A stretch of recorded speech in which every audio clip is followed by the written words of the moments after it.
이번 주 장르가 뭐니? 장르가 뉴스 이주의 머니에서는 3년 만에 다시 꺼내든 세제 개편한 소식, 과연 어떤 것들이 달라졌는지 알아보고요. 장르가 리얼리티 돈선 체크에서는 찌는 듯한 여름 더위를 피해 사람들이 몰리고 있다는 강원도의 복합 리조트에 다녀왔습니다. 장르가 토론이죠. 생각이 달라에서는요. 미래를 달리는 자동차, 자율주행차의 패권을 쥔 나라는 미국인가 중국인가를 두고 두 전문가가 맞붙었습니다. 그 결과가 궁금하시다고요? 그렇다면 지금부터 저와 함께하기로 약속! 자, 그럼 장르가 뭐니 지금 바로 시작합니다. 채널 고정!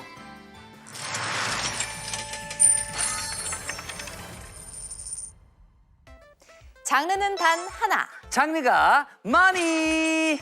헬로우 머니언즈! 금요일 오전 10시엔 장르가 머니 앵커 권혁수입니다. 네, 안녕하세요, 머니언즈 여러분. 장르가 머니의 아나운서 김하은입니다.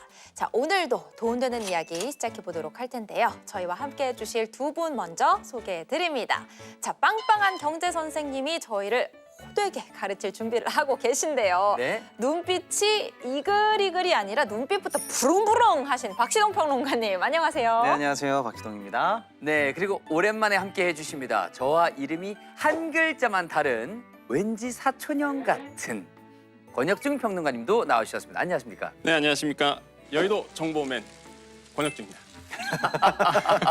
아, 뉴스인 줄? 예, 뭔가 달라졌습니다. 아, 그런가요? 저희도 정보맨 하면서 뭔가 이렇게 포즈도 있고 아, 그러니까요. 예, 결기가 느껴집니다. 네. 자, 먼저 김이 모락모락나는 이주의 핫 이슈 두 전문가가 꼽은 핫한 뉴스 하나씩 간단하게 들어보도록 하겠습니다. 먼저 박시동 평론가님.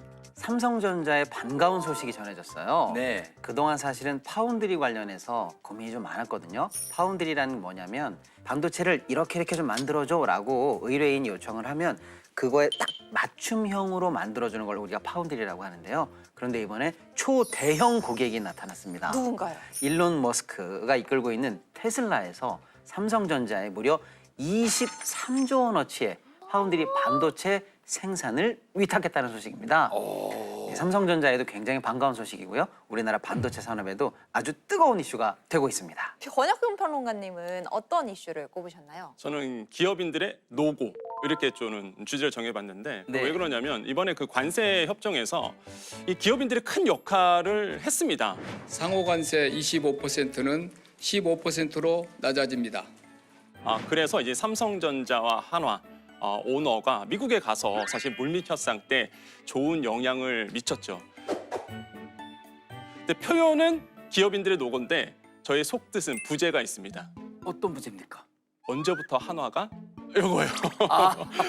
아니 이게 정말 놀라운 게 옛날 같은 경우에는요. 사실 이제 우리나라를 위해서 열심히 뛴다 그러면 뭐 삼성전자, 현대자동차 물론 다 열심히 하시죠. SK 뭐 이렇게 하는데 하나가 이번에 정말로 큰 역할을 했었죠. 네. 이 김동관 부회장 언제부턴가 라이징 스타가 됐습니다. 그 왜 그러냐면 하나 오션이 있잖아요. 미국에서 네. 너무 조선업을 구애를 하는 거예요. 우리나라에. 이 하나 오션에 대한 러브콜이 너무 많은 거예요. 그래서 그런 역할을 하고 있다.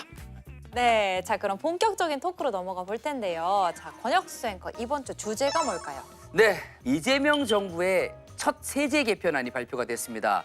뭐 법인세, 양도세 인상, 배당소득 분리과세 등등 바뀐 것들이 정말 많은데 그 중에서 한 개도 모르겠습니다. 아니 이름도 어렵고 내용도 어려운 세제 개편안 내 삶에 당장 어떤 영향을 미치는지 일반 국민들 입장에서는 어떤 것들을 놓치지 말아야 되는지 이주앤머니에서 짚어보도록 하겠습니다. 기존에는 제가 뉴스를 했을 땐 세법을 개정하기로 했습니다라고 보도를 많이 했었던 것 같거든요. 왜 이번엔 세제 개편이라고 표현을 할까요? 네, 세법 개정안은 이미 있는 세법 내에서 세율을 조금 올린다든지 조금 내린다든지 하는 미세한 법률 조정을 말할 때 우리가 세법 개정이다라고 얘기하고요. 세제 개편이라고 얘기하면은요, 정부의 철학이 반영된 정책 방향의 큰 틀의 변화가 있을 때 우리가 세제 개편안이다 이렇게 말하는 겁니다.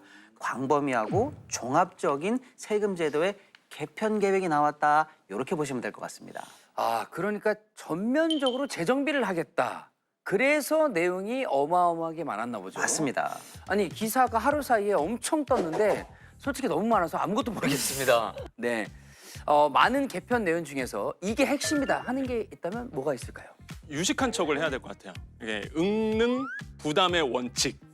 요게 이제는 딱 개정안에 나와 있습니다. 너무 유식해서 도대체 뭐야? 그러면 더 무식해지는 느낌인데요. 응 부담의 원칙. 이게 네네. 뭐냐면 응할 응, 네. 능력 능. 네. 그래서 능력에 따라 부담한다. 이게 이번에 세법 개편안의 핵심 내용 같아요. 대표적인 게 이제 법인세 인상입니다. 네. 그러니까 법인세가 사실 지난 정부 때 야, 기업들에 대한 기도 살려주고 경영 환경을 좀 좋게 하자.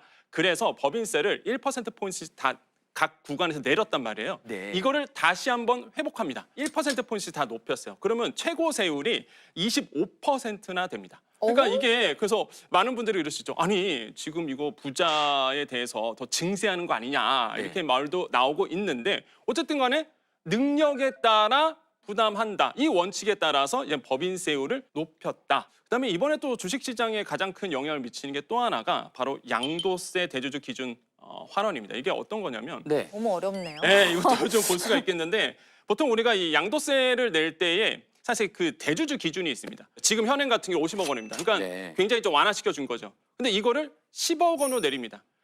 그 무슨 얘기냐? 10억 원어치 주식을 갖고 있으면 일단은 내가 대주주로서 이제 빠지는 거예요. 그럼 나는 양도세를 내야 됩니다. 그때부터. 네. 어떻게 됩니까?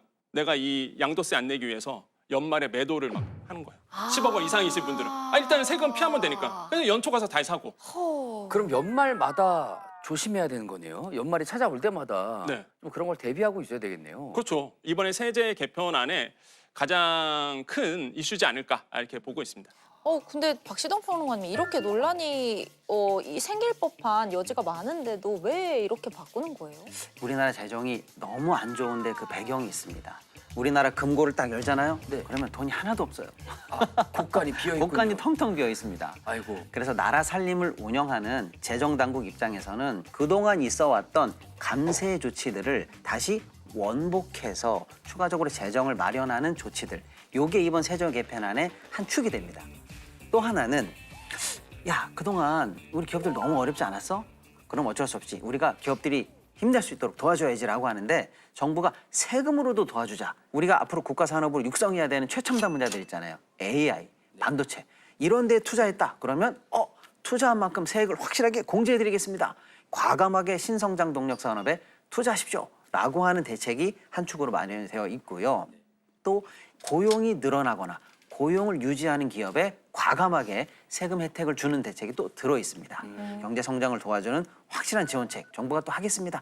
이런 의지와 철학이 또 묶여 들어 있다. 이렇게 보시면 될 것 같아요. 약간의 채찍과 당근을 한 네. 번에 주는 거네요. 근데 사실 굉장히 굵직한 변화들인데 일반 서민 입장에선 또 어떤 영향이 있을지 이렇게 쉽게 체감이 되진 않거든요. 이렇게 작고 소중한 일반 국민에게 특히 해주고 싶은 말 좀 유념해야 될 게 있을까요? 대표적인 게 다자녀 가구에 대한 지원인 것 같아요. 한마디로 이제는 공제액을 이제 한도를 좀 늘려주는데 원래가 신용카드가 15%, 현금 영수증이나 체크카드는 30% 소득 공제율이 있는데 근데 이게 한도가 있어요. 300만 원 한도로 됩니다. 근데 이거를 이번부터 세제 개편해 봤더니 자녀가 늘어날수록 50만 원씩 그 한도를 늘려주게 돼 있어요. 무슨 얘기냐? 연봉 7천만 원 이하이신 분들은 자녀 한 명이 늘어난다. 소득 공제 한도를 50만 원 더 늘려준다. 그러면 이제는 350이 되는 거고 자녀가 2명이다. 그 이상부터는 400만 원까지 한도를 해줍니다. 서민분들에게는 굉장히 또 도움이 될 것 같고 네네. 또 하나가 초등학교 자녀가 있으신 분들 잘 들으셔야 돼요. 초등학교 2학년 이하 아이를 가지고 있는 분들 이런 분들이 예체능 많이 보내잖아요. 네네네. 그렇죠? 예체능 많이 보냅니다. 근데 이게 태권도 같은 거. 맞아요. 네네네. 사실상 그 세제 지원이 없었어요. 학원비에 대해서. 예. 근데 요번에 세제 개편안 보니까 추가가 됐습니다. 이런 것도 굉장히 좀 의미가 있어요. 그래서 이런 거는 이제 다자녀가 아니어도 혜택을 받을 수 있는 맞습니다. 거예요. 예, 맞아요. 그래도 이렇게 듣고 나니까 생각보다 저희가 귀 기울여야 될 부분들이 많은 것 같아요. 저도 볼펜이 굉장히 바빴습니다. 이것저것 적느라고요. 제가 주목하고 있는 게 하나 있습니다. 이거 물어보려고 여기까지 왔잖아요, 하나 아나운서. 동서를 누비는 저 같은 개미 투자자들은 이 배당소득 분리 과세 이번 개편으로 뭐가 어떻게 달라지는지 저 같은 개미의 눈높이에 맞춰서 개미의 눈높이로 말씀해 주세요. 우리나라의 소득세는요 누진세로 되어 있습니다. 이걸 먼저 이해하셔야 돼요. 네네. 그러면 누진세라는 건 결국에는 많으면 많을수록 세금이 많아진다고 했잖아요. 네. 만약에 세금이 따로 떨어져 나온다면 어떻게 될까요? 당연히 좋겠죠. 네. 왜 그러냐면 합산이 안 들어가니까. 예. 네. 그러니까 배당 소득에 대해서 분리과세한다는 얘기입니다. 당연히 투자자 입장에서는 좋습니다. 좋아지는 거죠. 네, 좋아진 거예요. 네. 어느 정도 해줄 거냐 이게 이제는 가장 큰 관심이었는데 이번에 이제 나왔던 게 2천만 원 이하 같은 경우에는 14%. 그러니까 지방소득세까지는 똑같아요. 15.4% 이렇게 되는 거고. 네. 네. 그다음에 2천만 원 초과해서 3억 원 이하이신 분들은 적용 세율이 20%. 그다음에 3억 원 초과이신 분들은 35% 이렇게 이제는 세제 개편안에 나와 있습니다. 네. 그러면은 좋죠. 사실상 만약에 종합소득으로 빠져버리면 최고 세율이 49.5%. 아니 반이에요, 반을 반. 그렇죠. 어우 반. 아, 반을 세금으로? 근데 놀랄 필요 없어요. 이게 소득세에서 반을 떼어간다고 보면 정말 초자산 가시. 아 그건 그렇네요. 그래서 예, 이게 이제 35%가 이제 최고 세율이 됐는데 네. 그럼 이제는 그런 거 생각을 하셔야지 이제 배당 소득을 3억 원 초과? 야, 이게 그러면은 주식을 얼마나 갖고 있어야 되나? 엄청나게 많이 가지고 있어야죠. 왜냐면 배당 소득은 그렇게 3억 원까지 확 늘리는 게 쉽지 않잖아요. 그렇죠. 평균 배당 수익률이 2% 나오거든요. 네. 이거를 역산해 보면은 한 150억 원의 주식을 보유해야지만 한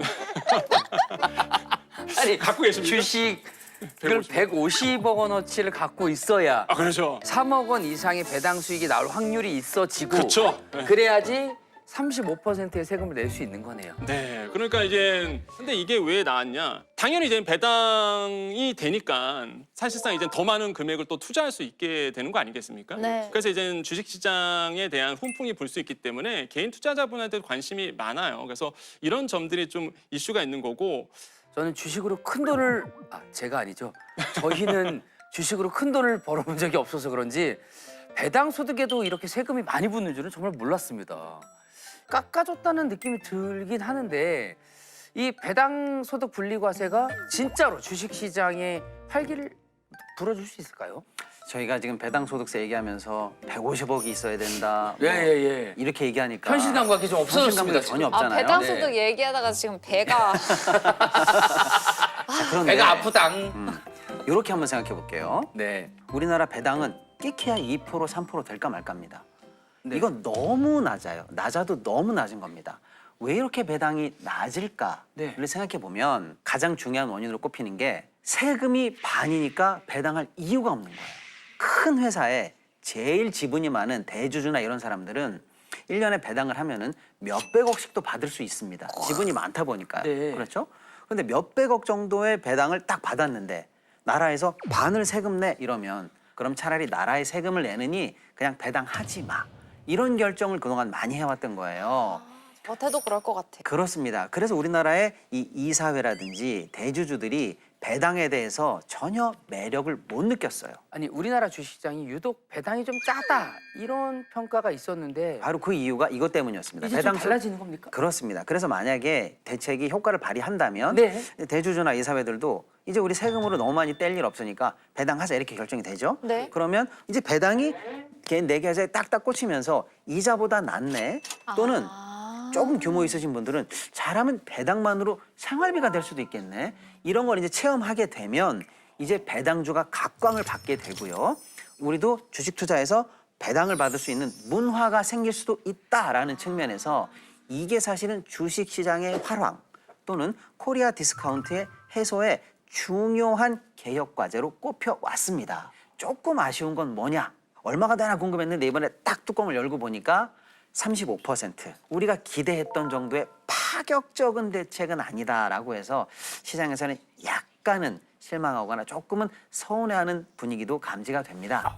그렇군요. 저희 입장에서도 배당주를 좀 눈여겨보면 좋을 것 같은데 어때요? 가장 중요한 게 저는 그렇게 봐요. 이제 이 회사가 꾸준하게 배당을 해왔느냐. 이게 가장 중요하거든요. 왜냐하면 배당이란 건요. 결국에는 단기 순이익에서 나오는 겁니다. 네. 그러니까 순이익이 없으면 회사가 순이익이 없는데 어떻게 배당을 줘요? 네. 그렇죠. 그래서 이 회사가 정말 건전한지, 정말로 영업이익이 나오고 더 나아가서 단기 순이익이 계속적으로 꾸준하게 창출된 기업인지 그래야지만 사실상 배당이라는 걸 줄 수 있는 거거든요. 그래서 네. 5년, 10년 쭉 재무제표 보시고 배당 성향이 어떻게 되는지 그다음에 내가 투자해서 배당 수익률이 어떻게 되는지도 보셔야 되는 거예요. 기업의 어떤 성장률을 보는 눈과 네. 또 5년, 10년 재무제표 네네. 보는 눈도 지금 길러야 될 것 같습니다. 그럼 저희 첫 수업 때랑 똑같은 내용이네요. 네. 자, 그렇다면 마지막으로 궁금한 게요. 이번 세제 개편안 결국 서민들한테 좀 깎아주고 부자들한테는 조금 세금을 더 걷는 구조로 만들겠다 이거잖아요. 네. 그리고 전체적으로는 정부가 세금을 더 많이 걷겠다. 요거 맞죠? 자, 근데 그 세금 결국 우리한테 돌아오는 거 맞습니까? 네, 돌아오긴 돌아옵니다. 오. 사랑은 돌아오는 거야. 라는 것처럼 세금은 돌아오는 거야. 그래서 나라 살림 잘했다는 건 뭐냐면 그해 거둔 세금을 국민에게 다 돌려주는 게 잘하는 거예요. 그런데 좀 답답한 건 뭐냐면 많은 국민 여러분들이 진짜 나한테 돌아오는 거 맞아? 라고 체험하기가 조금 어렵다는 거예요. 그러니까 내가 낸 만큼 체감이 안 되는 이유는 내가 체감할 수 없는 분야에도 세금이 많이 나가고 있기 때문입니다. 그렇죠.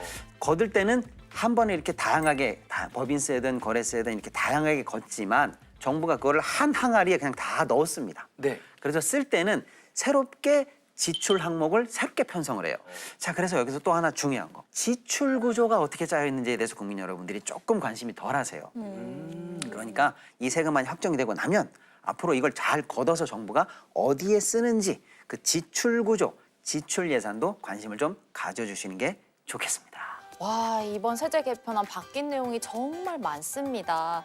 잘 안착을 해서 사회 전반에 좀 긍정적인 변화를 가져다 줄 수 있기를 기대해 보겠습니다. 네, 오늘 좋은 말씀 들려주신 권혁준 평론가님과는 아쉽지만 여기서 인사드리겠습니다. 평론가님 고맙습니다. 감사합니다. 네, 감사합니다. 자, 그럼 이어서 장르가 리얼리티 돈선 체크로 넘어가겠습니다. 방콕이 내게 남긴 것. 고소 마셨어. 고수 더 주세요. 트립닷컴이 내게 남긴 것. 호텔 최저가 보장에 라운지 이용권까지. 남는 여행 트립닷컴. 매일 마시던 정수, 냉수, 온수에 이젠 알칼리 이온수까지. 가족의 라이프에 맞춰 우리 가족의 물에 세라젬 밸런스를 더하다. 세라젬 밸런스. 기미, 속 태우기 전에 바르는 치료제 도미나 크림 하세요. 간편하게 피부 속부터 싹. 자기 전 바르기만 해도 환하게 치료되니까. 국내 판매 1위 도미나 크림. 최신 연구를 통해 개발된 센소다인 리페어 앤 프로텍트는 민감성 치아 깊숙이 침투해 틈새를 효과적으로 채우고 보호해주죠. 센소다인 리페어 앤 프로텍트만의 차이를 경험해보세요. 센소다인. 네, 이번엔 돈이 모이는 핫플레이스를 찾아가는 시간 돈선 체크 코너입니다. 네, 오늘의 돈선 체커 오리지널 돈선 체커입니다. 김동훈 기자 나와주셨습니다. 안녕하세요. 안녕하세요. 네, 사람이 모이고 돈이 흐르는 핫플레이스와 핫 아이템을 찾아가는 돈선 체커 김도훈입니다. 어우, 김동훈 기자. 이 셔츠 낯이 익습니다.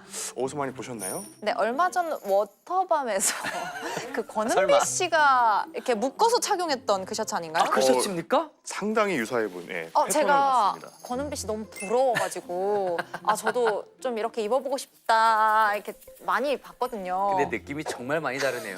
네.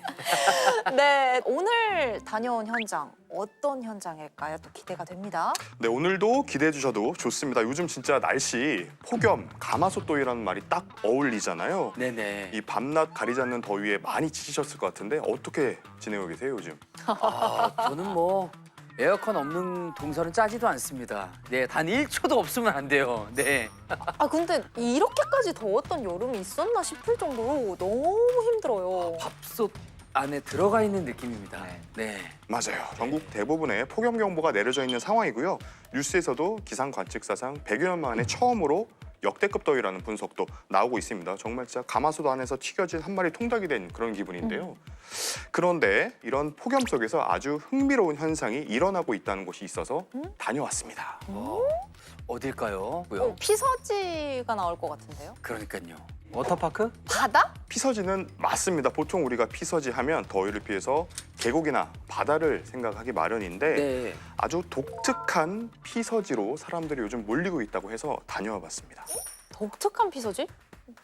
바로 고산지대입니다. 고산지대면은 높은 산 이열치열. 이 더위에 그 산을 올라가려면 땀이 더 나는 거잖아요. 자, 그런 건 아니고요. 자, 이 찌는 듯한 폭염을 피해서 사람들이 몰리는 고산지대가 어딘지, 이유가 뭔지 지금 바로 돈선 체크에서 확인해 보시죠.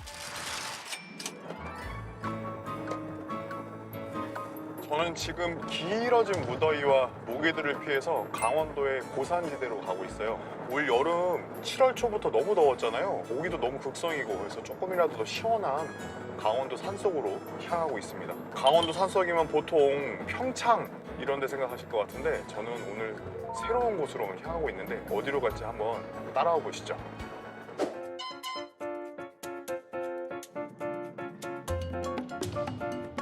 정선군요?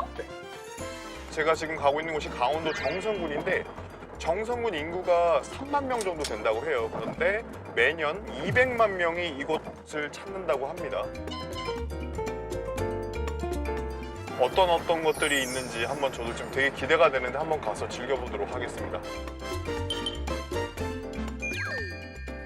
산 정상에 있는 리조트?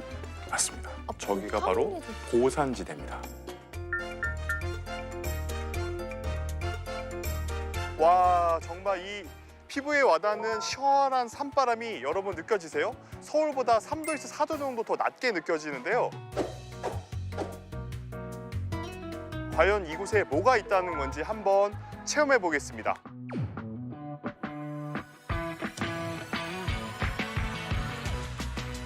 근데 이 복합 리조트는 뭐예요? 그냥 리조트하고 좀 차이가 있는 건가요? 우리가 일반적으로 알고 있는 이 리조트는 숙박하고 휴양 중심이잖아요. 네. 그러다 보니까 뭐 호텔, 리조트, 수영장, 스파 정도가 이렇게 묶여 있는 건데 네네. 이 복합 리조트는 호텔, 리조트, 카지노, 스키장, 골프장, 워터파크, 스파, 레스토랑, 전시공간, 여기에 놀이공원까지 이야. 이렇게 있네요. 다양한 놀거리와 볼거리가 한 공간에 있다 보니까 가족 휴양 중심지라고 볼 수 있습니다.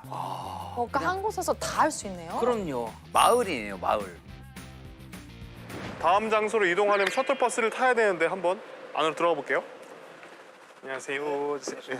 기사님, 이 셔틀버스가 여기서 이 안에를 다 돌아다니는 거죠? 이 단지 안을. 와, 근데 규모가 엄청 큰데요? 아무래도 셔틀버스 있다 보니까 차는 세워놓고 셔틀버스만 타고 안을 이렇게 돌 수 있습니다. 휴가철이잖아요. 가장 사람들이 많이 오요. 그래 이때가 가장 1년 중에 셔틀버스 타시는 이 관광객들이 가장 많을 때죠? 1년 4계절 거의 성수기나 마찬가지예요. 여름은 여름대로, 겨울은 겨울대로 고객님들이 많이 오셔가지고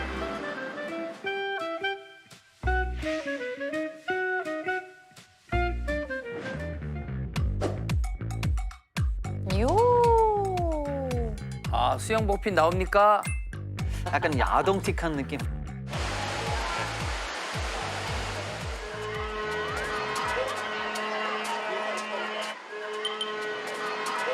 오! 좁아. 우와. 세다. 오, 재밌겠다. 3.2m 굉장히 높은데요.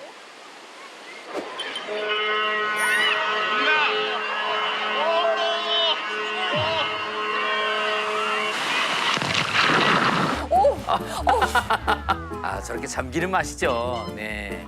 물 좀 먹었겠는데요? 물 꽤 많이 먹었어요. 진짜 파도가 어느 정도 좀 타고 넘어갈 수 있을 거라고 생각을 했는데 무자벽에 그냥 휩쓸렸습니다.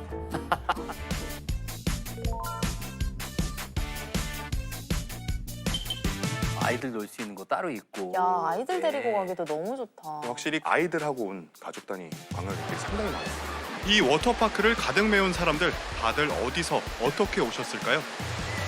혹시 뭐 어디 멀리서 오셨어요? 춘천이요. 춘천에서 춘천의 근처에 또 유명한 워터파크 있는데 여기가 혹시 더 여기를 픽한 이유가 있다면?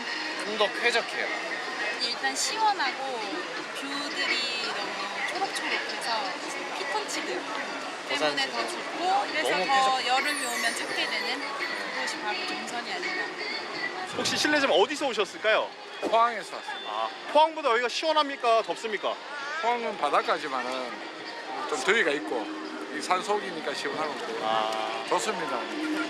재밌네. 사실 워터파크 어른들이 놀아도 재밌어요. 그렇죠. 평일 오후인데도 이렇게 사람들이 가족 단위 관광객이 이렇게 많다는 건 그만큼 이곳이 또 숨은 명소가 아닐까라는 생각이 듭니다. 신나게 놀았더니 배가 고픈데 이 안에도 다양한 먹거리를 즐길 수 있는 게 있다고 하니까 한번 식사를 하러 들어가 보겠습니다.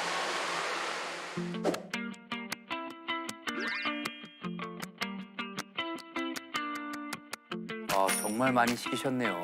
고작 4접시 시켰습니다. 아, 이거 뭐 얼마나 된다고요? 이 정도는 클리어하게. 네.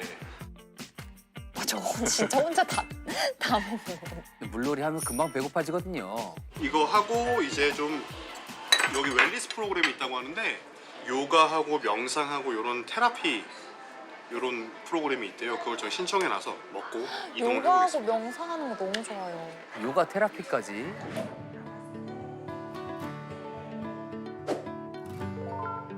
김동 기자님, 저랑 포지션을 한 달만 바꾸시면 어떨까요?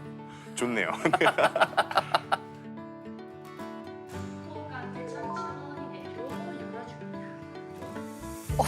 테라피까지. 뒤에 보시면 너무 멋지잖아요. 태백산맥이 뒤로 쫙 펼쳐져 있는 곳에서 이렇게 요가하고 명상하고 차 마시면서 내 내면을 들여다볼 수 있다는 게 되게 좋은 시간인 것 같아요. 복합 리조트에서 즐길 수 있는 중요한 즐길거리 중에 하나인 것 같습니다. 자, 이 산으로 올라가는 케이블카가 있는데 오늘 날씨도 좋으니까 한번 타고 올라가 보시죠.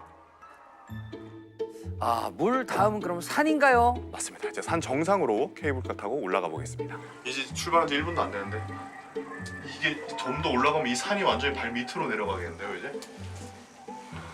지금도 전경이 너무 멋있는데 대자연 안에 일부러 이렇게 들어와 있는, 품고 있는 그런 느낌이 들어서 기분이 좋네요. 이게 지금 더 올라갈 건데 앞으로 10분 정도 이 끝에는 뭐가 있는지 상당히 좀 기대가 됩니다.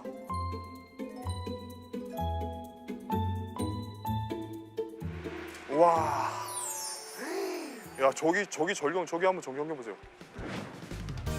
이야. 와 정말 높네요 여기. 굽이굽이 이렇게 병풍처럼 펼쳐진 백두대간의 능선이 눈에 보이세요? 보기만 해도 속이 시원해지네요. 바람 봐. 와, 정말 근데 우리나라 산은 진짜 멋있는 것 같아요. 너무 아름답죠. 네. 어디서 오셨어요 혹시? 강명시요. 아 수도권에서 오셨구나. 지대가 높아가지고 시원하고 예, 산맥도 보이고 이 시원한 바람. 한 공간에서 다 해결할 수 있고 예, 안에 놀이할 수 있고 여기서만 놀고 가도 된다. 예. 그 목적으로 왔어요 이번에는요. 오, 너무 예쁘다. 설마 산림욕? 맞습니다. 이야. 자 여기 정선 복합 리조트에서는요 산속에 이 리조트 단지가 있다 보니까 따로 차를 타고 멀리 가지 않아도 이런 좋은 트레킹 코스를 만날 수가 있습니다. 오늘 이 트레킹 코스를 소개해 주실 분을 기다리고 있는데 언제쯤 오시려나? 안녕하세요. 안녕하세요. 네, 처음 뵙겠습니다. 네, 반갑습니다. 여기가 그 대한민국 100대 명품 숲에 들어가 있는 곳이기도 하고요. 이야, 뭐야, 우리나라 명품 100대 명품길 와보고 싶네요. 이 길은 정말 걷고 싶네요. 네. 저 가을 단풍 졌을 때 너무 예쁠 것 같아요. 정말 멋있을 것 같아요. 바로 옆에 또 운탄 고도하고 또 연결돼 있습니다. 운탄 고도는 뭡니까? 운탄 고도는 말 그대로 탄을 운반하던 높은 길이란 뜻의 운탄 고도 이렇게 돼 있는데 탄광 경기가 활성화되던 60년대부터 80년대까지 운탄 고도 길이 영월에서 삼척까지 이어지거든요. 그게 173km나 됩니다. 그 길을 타고 이제 탄을 캐고 운반하고 또 도시로 나가고 그랬던 거죠. 옛날 그 탄광에서 일하던 광부들의 어떤 삶의 애환이 녹아 있는 그런 길이겠네요. 길마다 다 사연이 있는 곳입니다, 여기가. 173km 굉장히 길었네요. 그걸 산 정상을 따라서 네. 운반하던 길이었다고 합니다. 자체가 이제 폐강 지역의 경제 활성화와 이 폐강 지역 주민들의 삶의 질 향상을 목적으로 태어난 기업입니다.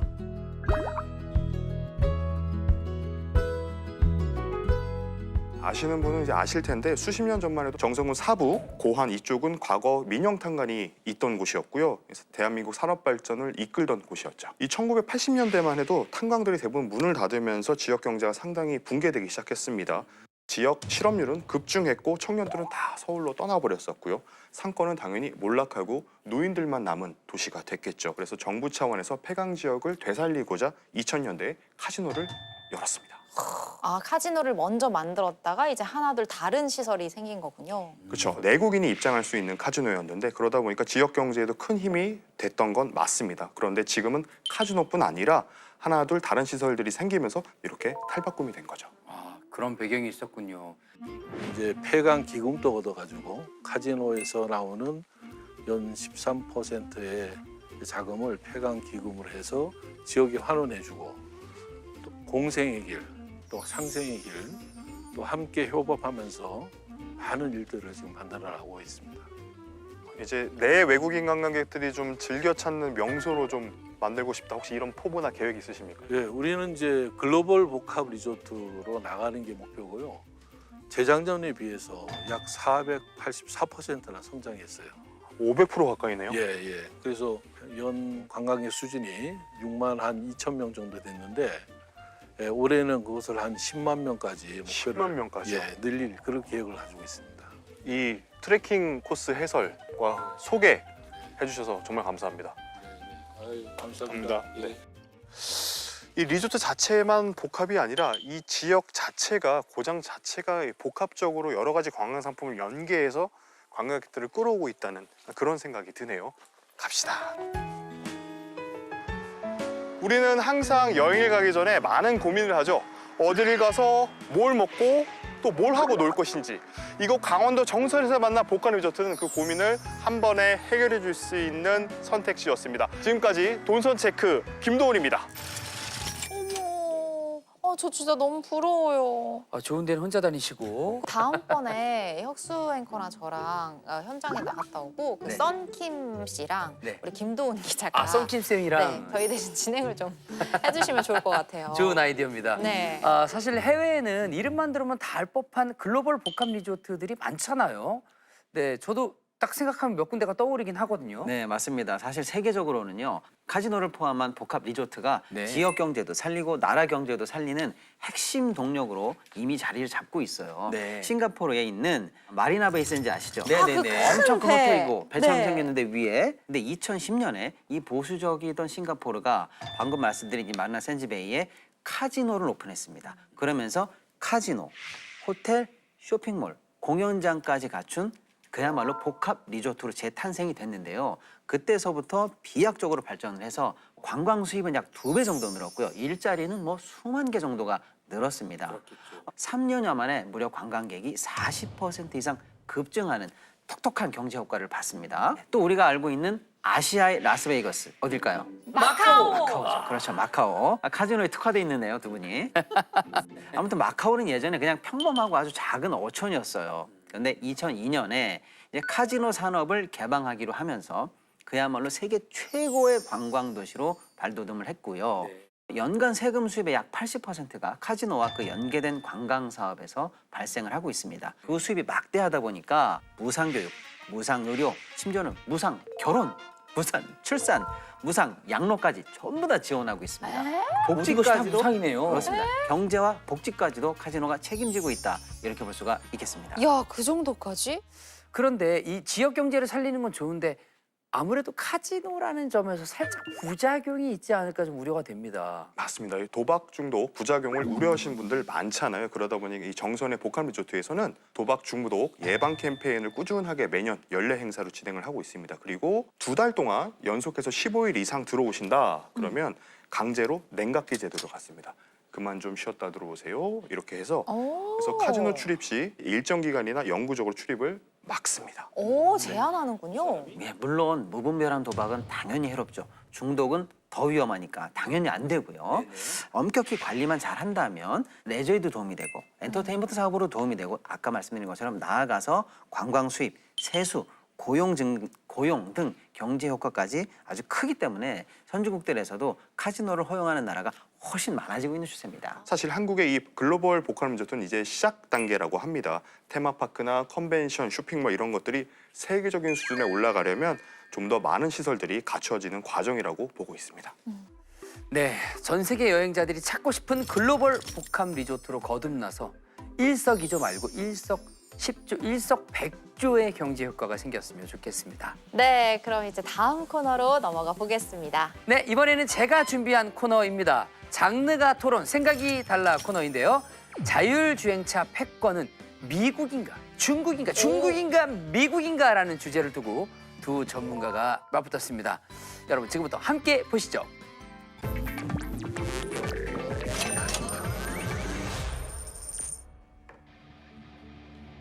장르가 뭐니 아주 논쟁적인 순서죠. 경제 고수들의 치열한 머니 토론, 생각이 달라 시간입니다. 여러분, 지금 중국 베이징의 도로 위엔 운전석이 비어있는 유령 택시가 씩 달리고 있습니다. 태평양 건너 미국 샌프란시스코에 가보시면요, 누구든 택시 요금만 내면 운전자 없는 자율주행 택시를 탈 수가 있습니다. 이거 SF 영화 얘기 아니고요, 실제 상황입니다. 그런데 우리 대한민국은 멀찍이 떨어져 바라만 보고 있는 느낌인데요. 그래서 오늘의 이 주제를 준비해봤습니다. 미국과 중국이 현재 어떻게 자율주행 시장을 이끌고 있는가? 두 나라의 전략을 자세히 들여다보면 우리가 나아가야 할 길도 보이지 않을까 싶은데요. 함께 살펴볼 두 전문가를 모셔봤습니다. 믿고 듣는 자동차 전문 기자 권순우 기자님, 안녕하세요. 권순우입니다. 압도적 권순우. 압권. 권씨 집안 중에 권혁수 다음으로 유명한 권순우가 되고 싶은 권순우 기자입니다. 저도 한 5,000번째 정도 번호표를 받아가지고요. 그러면 5,002번째 네. 하겠습니다. 모터쇼보다 더 생생한 분이죠. 차만 보면 0.1초 만에 속을 꿰뚫는 남자. 윤석노 대표님 함께해 주십니다. 안녕하세요. 안녕하세요. 그 정도는 아닙니다. 안녕하세요. 모터라인 윤석노입니다. 자, 먼저 우리 윤석노 대표님은 구독자가 70만이 넘는 자동차 유튜버시고요. 그만큼 자율주행차도 미국산, 중국산 다 경험을 해보셨을 것 같아요. 네, 뭐 많이 경험을 하는데 네. 사실 이 중국산 자율주행차를 경험하면서 이제 가장 크게 임팩트가 머릿속에 남아 있는 거는 이제 욕먹은 기억들. 네. 욕먹은 기억? 네. 어떤 부분에서 욕을? 실제로 중국 가서 자율주행차를 타보면 놀랄 수밖에 없는 부분들이 어쩔 수 없이 있습니다. 네. 그러면 이제 거기서 우와 이걸 하네라는 리액션을 한마디 하는 것만으로도 신종 기자다. 난리가 납니다. 그래서 네. 이제는 그냥 알겠는데 그래도 어쩌겠냐. 가서 자주 타봐야지. 시승하는 영상들을 보면서 이거는 자동차 전문 기자의 시승기가 아니에요. 와가지고 리액션만 하고 있어. 우와! 이야! 우와! 출발 자동으로 했어요. 오. 딜레이가 없어. 아니 이게 뭐지? 하나 쏴주세요. 아야, 너무 괜찮은 거 아니야 근데? 좋은 거 같아. 근데 그걸 보면서 저는 진짜 놀랐던 게 뭐냐면 그분이 차에서 내려서 집에 가는 거. 나머지 사람들은 주차되고 있으니까 야 이거 차 박는 거 아니야? 그러고서 여기서 다 이렇게 차 주차되는 거 보고 있는 거예요. 그렇죠. 예. 근데 그 원래 운전하시던 분은 그냥 누구서 그냥 가요. 그 오너분은 그냥 가는 거예요? 예. 그럼 차가 이제 스스로 주차를 하는데 이 사람들은 차가 이렇게 자율 주행을 하고 있는 것들이 너무나 익숙해서 더 이상 얘가 움직이는 거를 보지 않아도 걱정이 안 되는 거예요. 무인 발레 파킹이라고 하는 차 혼자 주차를 해주는 실제로 중국 분들한테는 일상생활에 깊게 이미 자리를 잡고 있더라. 자, 그렇다면 단도직입적으로 질문 하나 드리겠습니다. 운전자 없는 자율주행차에 태워준다고 할 때 미국 차에 타시겠습니까? 아니면 중국 차에 타시겠습니까?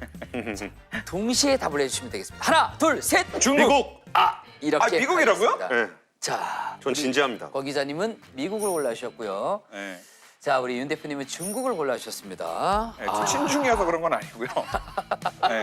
자, 왜 미국과 중국을 골라주셨는지 한번 이유를 말씀해 주시면 감사하겠습니다. 이게 자율주행차가 아무리 안전하다라고 만드는 사람이 주장을 하더라도 이건 안전한 거야라고 제도를 만들고 안전하기 때문에 생겨나는 수많은 부수적인 제도와 이 사회 문화들을 만들어가는 게 있거든요. 근데 그런 측면에서 봤을 때는 저는 중국보다 미국의 제도에 대한 신뢰가 더 높아요.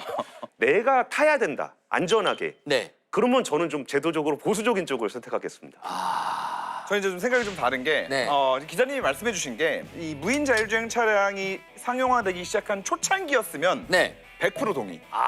그런데 지금 많이 따라왔다. 근데 아니, 사실 오히려 앞서가고 있다. 중국이 한 가지 무서운 게 뭐가 있냐면 인프라를 국가 차원에서 밀어붙여가지고 깔아버립니다. 맞아요. 네, 그래서 벌써 그 넓디 넓은 중국 땅의 모든 그 교통 신호 체계 있죠. 네. 그 교통 신호 체계는 자동차들한테 신호를 이미 쏴주고 있는 시스템이 이미 다 깔려 있어요. 아 그래요? 네, 그래서 제가 머릿속으로만 상상하던 건데 아, 그게 지금 이미 중국에 깔려 있다고요? 그래서 중국에서 무인자율차를 타면 오히려 승차감이 더 좋다고 느끼는 게 저 앞에 신호등이 분명히 파란불입니다. 네. 속도를 내고 가고 있다가 아무 이유도 없이 속도를 줄이기 시작해요. 뭐야 속도를 왜 줄이기 시작하지 하면은 거기 가까이 갔을 때 좀 신호가 빨간색으로 바뀌어요. 신호등이 알려줬구나. 네, 신호등이 이미 알려주는 거죠. 그리고 심지어 거기서 더 나아가서는 네.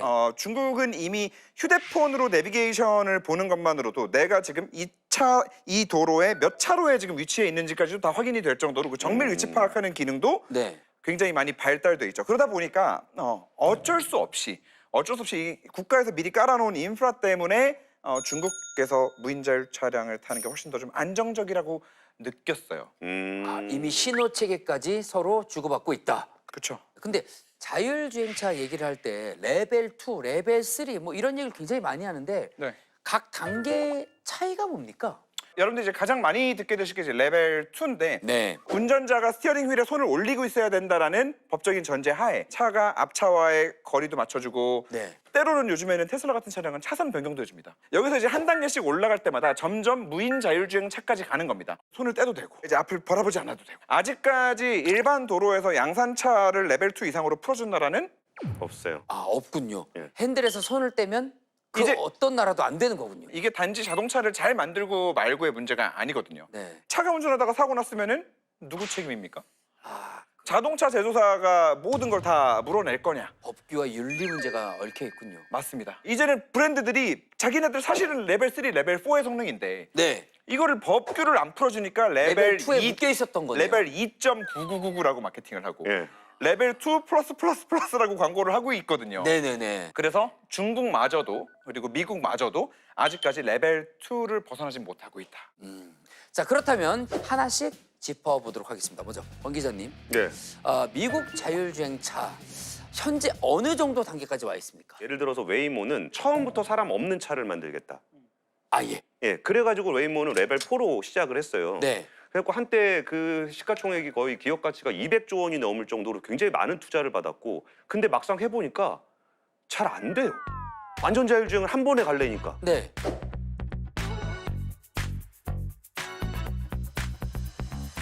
그래가지고 이제 음식 배달 서비스 우버이츠 기사로서 좀 웨이모가 활동을 했는데 네. 기업 가치가 200조짜리 회사가 만들었는데 거기서 음식 배달하고 있는 거예요. 네. 그래서 여기서 점점 더 고도화시키고 할 수 있는 범위를 좀 넓혀가겠다라는 게 지금 내가 할 수 있는 일은 음식 배달이지만 이제는 사람 태웁니다. 네. 그리고 실리콘밸리의 일부에서 하다가 좀 더 넓은 지역에서 하게 되고 이런 식으로 점점 넓혀가는 게 웨이모의 어떤 방식이라 그러면 네. 테슬라는 사람이 운전하듯이 학습을 시켰어요. 그러니까 눈으로 보고 운전하는 그 방식대로 학습을 시키다 보니까 얘네는 처음에는 뭔가 수준이 굉장히 낮아 보이지만 점점 학습 데이터가 따라 올라갈수록 인간처럼 운전을 하게 되는 거예요. 네. 웨이모는 딱 정해진 전략을 짜서 자율주행을 했기 때문에 네. 정해진 전략 하에서는 운전을 잘 해요. 근데 낯선 환경이라든지 다른 지역이라든지 다른 데이터가 없는 환경에서는 운전을 못 하게 되는 거예요. 네. 그래서 자율주행을 어떻게 구현할 것이냐라 그래가지고 웨이모 같은 데들을 어떤 기준을 가지고 한다 그래서 룰베이스라고 얘기를 하고 네. 테슬라 룰베이스. 같은 회사들은 이거는 집에 내 목적지에서 목적지까지 간다 그래갖고 엔드 투 엔드라고 표현을 해요. 네. 근데 이 두 가지 어떤 패턴이 일종의 경쟁을 하고 있다라고 보시면 될 것 같습니다. 방금 말씀해 주셨지만 웨이모랑 테슬라 같은 경우에 큰 차이가 몇 가지 있습니다. 네. 이제 웨이모 같은 경우에는 센서를 많이 씁니다. 이제 사람으로 따지면 눈도 보지만 더듬이도 달아놨어요. 네. 더듬이도 종류별로 많이 달아놨어요. 네. 네, 그래서 이 모든 데이터들을 바탕으로 자율주행을 하고요. 테슬라 같은 경우에는 오로지 눈으로만 봅니다. 네, 일론 머스크가 했던 유명한 말이 있는데 야 사람이 뭘로 보고 운전해? 사람이 눈으로 보고 운전하는데 컴퓨터는 왜 눈으로 보고 운전을 못해? 네. 이런 말을 했을 때 다들 저 이상한 이랬는데 실제로 지금 테슬라는 그걸 하고 있거든요. 네. 맞아요. 근데 중국이 굉장히 재미있는 게 테슬라 일론 머스크의 그 얘기를 그대로 받아들여서 네. 실제로 지금 눈으로만 보고 운전을 하는 자율주행을 구축하고 있는 샤오펑 같은 브랜드들이 있고요. 네. 네, 그리고 이제 뭐 리오토라는 브랜드 같은 경우에는 비슷한 수준의 자율주행을 구사를 하지만 라이다, 웨이모처럼 엄청나게 많은 다양한 센서들을 차량에 탑재를 하고 네. 자율주행을 구사를 하고 있습니다. 근데 결과적으로 누구 말이 맞을 것이냐는 끝까지 가봐야 알겠지만 아직까지 제가 타본 걸로는 이제 중국에 가면 네. 거기서 종류별로 다 타봤을 때 확실히 더듬이까지 달린 놈이 조금 더 안정적이긴 하더라. 아, 더듬이가 아직까지는. 있어야 되는군요. 네, 아직까지는. 네, 이런 차이가 하나 있고 그리고 더듬이 하나에 3천만 원인데. 요즘 많이 싸졌더라고요. 많이 싸졌어요? 요즘 좀 싸죠. 확실히 중국이 싸게 만드는 거 하나는 그 원래 테슬라가 그 라이다 같은 거를 넣으려고 검토를 했다가 다 이제 보류를 하고 취소를 시킨 게 부품 가격이 너무 비싸서. 맞아요. 이거 양산 못 한다. 근데 중국은 지금 그거를 해내고 있다. 그럼 두 분은 자율주행 차의 패권 앞으로 어느 나라가 잡을 것 같다고 생각을 하십니까? 그러니까 저는 미국. 아, 미국이 계속 주도할 것이다. 저는 중국차 못 나오게 할 거라고 생각해요.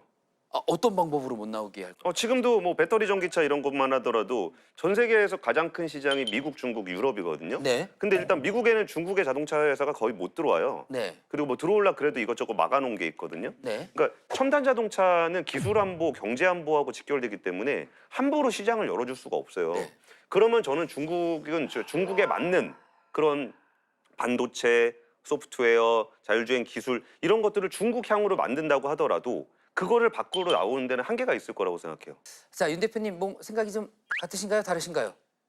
저는 다른데 뭐 그렇다고 해서 중국이 잡을 것 같냐? 라고 하면은 또 그거는 아니고요. 네. 대표적인 사례가 얼마 전에 나온 것 같아요. 중국에서 테슬라가 드디어 FSD를 사용할 수 있도록 개방이 됐죠. 네. 개방이 된 이후에 가서 타봤습니다. 그랬더니 역시 이 대단한 테슬라답게 중국 차량들보다 월등히 좋은 성능을 보여줬냐? 네. 아니더라고요. 네, 그래서 이건 이제 확인된 건 아닙니다만 네. 아무리 그 대단한 테슬라라도 그 미국에서 어마어마한 마일리지를 가지고 학습이 된 테슬라라도 네. 중국이 여기 들어왔을 때 또 중국 지도를 열어줘야 되고 맞아요. 이 많은 또 중국의 인프라를 테슬라가 사용을 해야만 이걸 할 수 있는 건데 그렇죠. 아무리 테슬라가 들어와서 우리 이제 FSD 개방했습니다라고 하더라도 중국이 허용을 안 하면 딱 여기까지구나. 예. 라는 그 유리천정과 같은 게 딱 생긴 게 보이더라고요. 그러다 보니까 한국은 저는 10년 뒤에 20년 뒤에 뚜껑을 열어보면 당연히 한국 안에서는 한국 자율주행차가 제일 잘하고 있을 거라고 보고요. 중국 안에서는 중국 자율주행차가 제일 잘하고 있을 거라고 보고 당연히 미국 안에서는 테슬라가 제일 잘하고 있지 않을까. 네. 자, 지금까지 미국과 중국 남의 나라 이야기를 실컷 했습니다만 여기서 가장 중요한 질문입니다. 현재 우리 한국 자율주행차의 발전 상황은 어디쯤 와 있는 건지, 한국 자율주행이 글로벌 경쟁에서 한 자리 차지할 수 있는 시기가 언제쯤 올지 이런 거 굉장히 궁금합니다. 갑자기 말씀들이 많이 없어지신 느낌이. 그러니까 한숨을 쉬고 시작할까요? 울고 시작을 할까요? 한숨 정도로 하시죠. 한숨 정도로 할까요? 예, 일단 두 분 다 큰 한숨 비슷한 호흡을 좀 보이셨습니다. 한때 그 구글이 이제 웨이모를 시작했을 때부터 전 세계적으로 자율주행 붐이 일었어요. 네. 현대차도 레벨 3 정도에서 한번 만들어 보겠다라는 시도를 했었습니다. 네. 그리고서 실제로 레벨 3 자율주행 차를 완료를 했는데 그거를 사실 G90이랑 뭐 EV9 같이 고급 차에다가 늘려 그러다가 넣지 않고 폐기를 했어요. 왜 그랬을까요? 실제로 그 정도의 상품성이 없습니다. 근데 우리가 우리나라의 자율주행차의 미래가 좀 어둡다라고 얘기하는 부분들을 너무 우리나라로만 보진 않았으면 좋겠어요. 그 당시에 뛰어들었던 글로벌 OEM들 뭐 벤츠, BMW, 폭스바겐은 돈 진짜 많이 쓰고 말아먹었고 네. 다만 중국의 뭐 니오, 샤오펑, 리오토 뭐 이런 회사들 이름도 잘 모르시잖아요. 네, 처음 그러니까 들어봤습니다. 그렇게 뉴비들이 같이 뛰어들면서 여기에 어떤 새로운 생태계를 만들어가는 부분들이 굉장히 좀 다이나믹하게 일어나고 있는 건데 우리나라가 좀 한숨이 나온다라는 부분은 현대차가 실패했다라는 것이 문제가 아니고 그 부분들을 같이 뛰어줄 플레이어가 많이 부족하고 잘 안 보인다는 거예요. 이 안에서 경쟁자가 없었군요. 뭐 XP2라고 2026년에 자율주행차 하나를 또 보여주겠다라는 발표 계획은 있어요. 네. 근데 우리가 그걸 눈으로 본 적은 없죠. 그렇기 때문에 이게 어느 정도 수준까지 됐는지가 걱정이 되는 거고 윤 대표님도 저랑 똑같은 고민하고 계실 것 같은데 26년에 뚜껑 열었는데 네. 별로면 어떡하지? 이거를 진짜 거의 모든 자동차 기자들이 걱정을 하고 있습니다. 짠 하고 열었는데 아이고 다시 바로 이렇게 닫아야 아이고 뜸을 들들였네. 27년에 다시 열어야 되겠다. 뭐 김만 이런 좀만 더 세자, 김만. 뚜껑을 열었을 때 그래도 수준급의 모습을 보여줄 거라고 믿어 의심치 않아요. 네. 그런데 저는 정말로 친중이어서 하는 얘기가 아니라 중국은 거의 이거 나라의 사활을 걸고 밀어붙였다라고 보여질 정도예요. 그냥 딱 가서 봐도 그렇게 보일 정도예요. 왜냐면 중국이 거기는 도시를 그냥 만들어 주는데요. 그러니까요. 아예 자동차에 맞게끔 도시를 세팅을 하는군요. 맞습니다. 그래서 자율주행을 할 수 있는 연구할 수 있는 그 지역 펜스 설정도 굉장히 넓은 지역, 굉장히 여러 군데. 뭐 우리나라도 지금 뭐 강남구 여기 뭐 상암에도 하고 있고 여러 군데서 하고 있긴 하지만 기본적으로 이 회사들을 육성할 수 있는 정책들이 전 더 나와야 된다고 보고요. 돈 정말 많이 쏟아부어줘야 된다고 보고 그래도 될까 말까예요. 그런데 턱없이 아직도 무슨 규제 이런 규제가 너무 많아요. 그래서 현대기아차와는 또 별개로 레벨 5를 연구할 수 있는 회사들을 조금 더 많이 육성하는 정책들이 나와야 되지 않나. 네, 잘 들었습니다. 시청자 여러분께서는 두 전문가의 의견을 잘 참고하셔서 신중하고 현명한 결정하시길 바라겠습니다. 끝으로 두 분의 생각이 얼마나 달랐는지 캐시박스를 통해서 확인해 보도록 하겠습니다. 하나, 둘, 셋. 권 기자님은 같이 얘기했는데 어떻게 생각이 다르죠? 풀 100이 나왔고요. 예. 그러니까 저는 윤 대표님 얘기를 들으면서 그냥 저처럼 기술 전문가들하고 얘기한 거 아니면 리포트 본 거 뭐 이런 걸로 할 수 없는 그 자율주행의 변화를 저는 오늘 굉장히 많이 배운 것 같아가지고 앞으로도 모트라인 열심히 시청하겠습니다. 감사합니다. 치열한 토론 아주 잘 들었습니다. 감사합니다. 감사합니다. 감사합니다. 네. 감사합니다.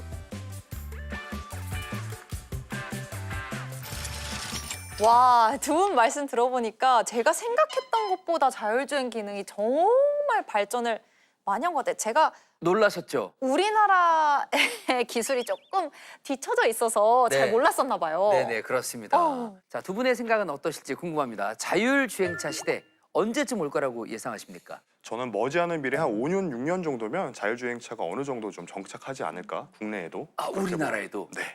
저는 10년 보겠습니다. 10년밖에 안 걸린다고요? 와, 10년도 되게 짧은 시간인데. 지금 기술 발전 속도가 그 이전과는 차원이 다르게 기하급수적으로 발전하고 있거든요. 10년 뒤면은 두 손 놓고 핸들 눈 놓고 감고 눈 뜨면 딱 도착해 있는 그런 시대. 그런데 지금보다 훨씬 사고도 안 나고 그렇습니다. 안전하고. 근데 사실 자율주행 관련주가 변동성이 꽤 큰 종목이에요. 대표적으로 테슬라가 있고. 네. 네, 아주 냉탕 온탕을 왔다 갔다 하는 기분이죠. 가장 주의해야 할 게 있다면 뭐가 있을까요? 네, 자율주행은 분명히 가까운 미래에 올 겁니다. 그리고 대세가 될 거고요. 기대감을 충분히 가지셔도 좋다라는 말씀을 먼저 드립니다. 하지만 아직 기대감과 실적 사이에 약간의 시차를 조금은 염두에 두시는 게 좋겠다라는 말씀을 좀 드리고요. 장장투로 가야 되는 거예요, 장장투. 네. 크게 보십시오. 자율주행차 생태계를 넓게 보시면 소프트웨어를 만드는 회사도 있고요. 거기에 따라서 엄청난 연산을 수행해야 되거든요. 그 연산 관련된 칩을 만드는 회사도 있고요. 그래서 두루두루 살펴보시면 자율주행 생태계 안에 눈에 띄게 매력적인 기업들 더 많이 찾아보실 수가 있을 겁니다. 정릉가님 오늘도 새겨 듣도록 하겠습니다. 네. 감사합니다. 자, 장르가머니 벌써 마칠 시간이 다가왔습니다. 그 전에 빠질 수 없죠. 골드바 이벤트 5주차를 통해 선정된 골드바 한돈 그 주인공을 지금 바로 발표하도록 하겠습니다. 나 샤이니 라이프님 반짝반짝 축하드립니다. 여러분 골드바 이벤트 끝났다고 아쉬워하지 않으셔도 됩니다. 장르가머니를 보면 골드바보다 더 훨씬 더 큰 걸 얻어갈 수 있다는 거 다들 아시죠? 매주 금요일 오전 저희와 함께 해주세요. 오늘 준비한 소식은 여기까지입니다. 그럼 우리 다음 주에 만나요. 여러분 모두 부자 되세요. 세금 좀 많이 내고 싶다.